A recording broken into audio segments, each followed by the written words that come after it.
and the one thing I had highlighted in case is the quote, in this case there was no physical evidence such as bloodstains or a weapon leaking defendant to Joyce's death. In this case, we don't have the same facts or circumstances. I do agree, this is a circumstantial case, and circumstantial evidence is sufficient for a bind over and even conviction. Today is January 9th, 2025, exactly 1 year, from the day Neziah Harris disappeared. Before I get into the charges, and the main charge of premeditated first-degree murder, I have to speak on Neziah Harris and the community who failed her. And I am only presented with certain evidence. I don't know the whole story. The attorneys know more than me, the family knows more than me. But from what I have heard over the last 4 days and 5 days total, is that several people failed her.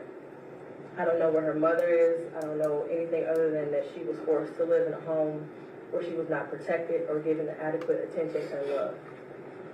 I don't know where her father is. I don't have any mention of him in her life, no presence.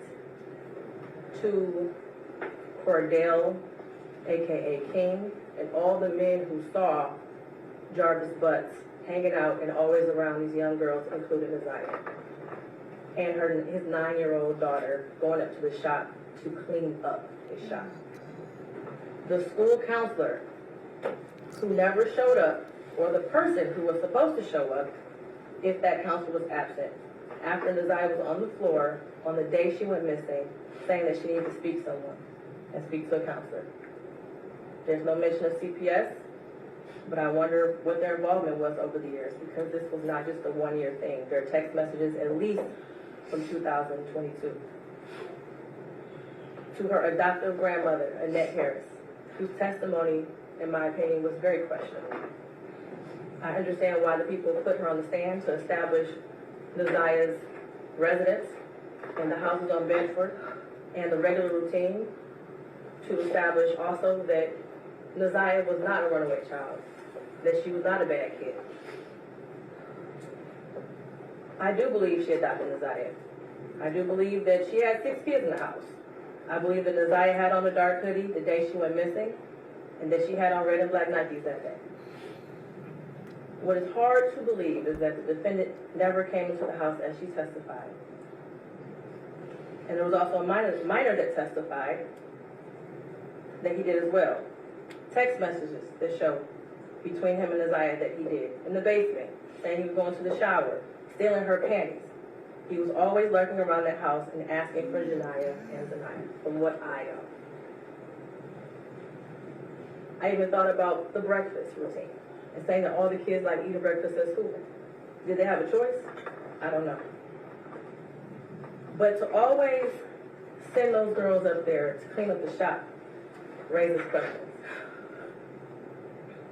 And how were there 2 women in that house who have birthed children themselves who did not notice that Neziah was pregnant, and I believe she was, and not having her period anymore?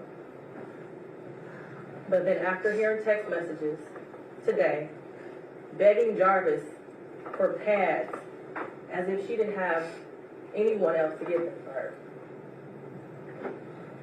And what stood out the most was when Annette Harris stood on the stand, and she learned around 6 p.m. that Neziah did not come home from school, and said she looked around for her and decided to wait until the next morning to call the police. Without a tear, without emotion, or any expression of being devastated. And to her Aunt Shannon, who also showed no emotion, expression of being devastated from Neziah going missing. She stated that she had friends help look for Neziah, but was directed to just wait until the morning to call the police. A grown woman who likely suspected something strange going on didn't feel the need to call the police either. They were both able to go to sleep at night without hearing from Neziah or having any indication that she was coming home at night. And of course, the defendant, who I will get to in a minute. I don't know who else failed Neziah, but the community did. As far as the people establishing probable cause, I will focus on count one, as it's been stated that there is no It contention with seemed like counts the 2 and judge 3. wanna cry. And count 3, I will amend based off of the motion and testimony I heard that Naziah was 12 and not 13 at the time that Jarvis Butts had sexual intercourse with her. The prosecution is correct. You do not have to have a body to establish first-degree premeditated murder. It would have been a much shorter exam had her body been found, but this is where we are. In the last 365 days, no text messages. We all heard today and yesterday that she was very active and frequently texted. No social media for a year. We heard through testimony that she was also active on social media. No phone calls, which she was also able to do according to testimony. No physical sighting of her by anyone. She never came back to school. No one has seen her. Medical records dated from July 2014 to October 2023 indicated that she had no life-threatening medical issues that would lead to a natural cause of death. The black hoodie found in the area of 7 Muhlenberg with her DNA and blood on it. The holes in the hoodie consistent with some sort of struggle, violence, or weapon being used. And we know that there were no holes in that hoodie when she wore it to school. We saw a picture of her in a black hoodie on her last day that everyone saw her. I do believe her grandma testified truthfully about the sweatshirt that she had on and that it was practically new. And the border agent who said that no evidence of animals would have destroyed the clothing or the shoes to possibly lead to animals tearing up that hoodie. The clear glasses found in the blue Nissan the day after she went missing. The behavior of the defendant when he snatched those glasses. They looked exactly like the glasses she had on in her last picture, according to the witness. The shoes that her brother described as the same shoes that were found also in the area of 7 Muhlenberg near the hoodie. While this is still probable cause, the evidence all points to Jarvis Butts. His locations, him being seen with her last, the abortion searches, the abrupt silence between the two of them in text messages, and the constant lies he told throughout the entire investigation. And they were proven to be lies with text messages and other testimony.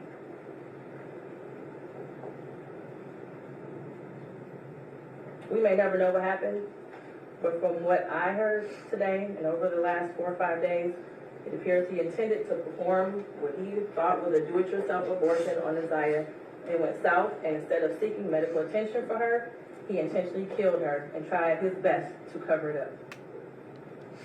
As much as I want her to be alive today, there is at least probable cause to show and believe that she is dead and that she was murdered by Jarvis Butts. Mr. Butts, stand up. You've been sitting over there for 4 days with your head down, sitting between and behind your attorney with your mask on and taking vigorous notes. I want you to pay attention and listen to everything I have to say. I have been trying to figure out for the last 5 days, you. At one point, I thought you were cognitively impaired in the beginning of this exam. And then maybe you had the brain of a 10-year-old, and that's why you were doing such things. But as I heard more and more testimony, you're just the true definition of a pedophile. And a monster. Watching you laugh and brag about all the women you have with different women and the children and the girlfriends, and making babies to groom them, and having them in your presence, and cleaning up, quote, cleaning up your shop, and the little girls around you, has landed you here today. You groomed Naziah. You played mind games with her. We all heard that. You controlled her emotionally. She was exposed to so much at such a young age. The text messages between you two were disgusting to hear. And to think that she had you saved in her phone as bae for life. Oh my God. Naziah deserves so much more. And while I mentioned other people that failed her, Monster. Jarvis Butts, you are the monster in this whole picture. She did deserve love from her parents and everyone who was in her life. She was ignored, she was neglected, and you took complete advantage of that. She wanted someone to love her, and she will never know what that feels like. Your children deserve more.